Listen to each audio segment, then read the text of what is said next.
দরবারে রহমতের বৃষ্টির জন্য হাত তুলেছি আল্লাহ। আয় আল্লাহ দরের মালিক সব কিছুর চট্টগ্রামে দরবারে রহমতের বৃষ্টির জন্য হাত তুলেছি আল্লাহ। আয় আল্লাহ দরের মালিক সব কিছুর চট্টগ্রামে অনাবৃষ্টি, প্রচণ্ড তাপদাহ হতে পরিত্রাণ পেতে বৃষ্টির বিশেষ প্রার্থনা, ইস্তিসকার নামাজ। শনিবার সকাল 10টায় রিং রোডের আকমল আলী পয়েন্টের সুইচগেট এলাকায় শত শত ধর্মপ্রাণ মুসলমান প্রচণ্ড রোদ আর তাপদাহ উপেক্ষা করে নামাজে শরিক হয়ে তাপদাহ আর অসহ্য গরম থেকে বাঁচতে আল্লাহর কাছে ক্ষমা প্রার্থনা করে খোলা আকাশের নিচে সালাতুল ইস্তিসকার নামাজ আদায় করেন।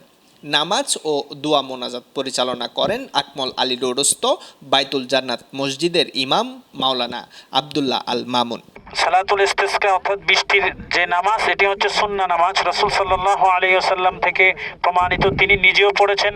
এছাড়াও যুগে যুগে অনেক নবী রাসূলদের উম্মতের উপরে, কওমের উপরে এই বৃষ্টি না আসার যে আযাব এসেছিল আল্লাহর পক্ষ থেকে, খরা এসেছিল, এটার রহমতের বৃষ্টির জন্য ওনারাও তাদের উম্মতদেরকে নিয়ে সালাত আদায় করেছেন।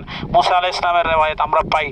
এই ইস্তিসকার নামাজের একটা বিশেষত্ব হচ্ছে, ইস্তিসকার নামাজ খোলা ময়দানে আদায় করতে হয় এবং বিনম্রভাবে আল্লাহর দরবারে কামানোবাক্যে চাইতে হয়। ইস্তিসকার নামাজ 2 রাকাত পড়তে হয়। মোনাজাত যেটা দাঁড়িয়ে পশ্চিমমুখী, কিবলামুখী হয়ে দাঁড়িয়ে হাত উল্টো করে নিজের গায়ের চাদর, নিজের গায়ের কোনো কাপড় যদি থাকে সেটাকে উল্টিয়ে দিয়ে হাত উল্টো। নামাজ শেষে অনাবৃষ্টি ও প্রচণ্ড খরা থেকে পরিত্রাণ পেতে মহান আল্লাহর কাছে বিশেষ মোনাজাত করা হয়। এই সময় মোনাজাতে কান্নায় ভেঙে পড়েন মুসল্লিরা।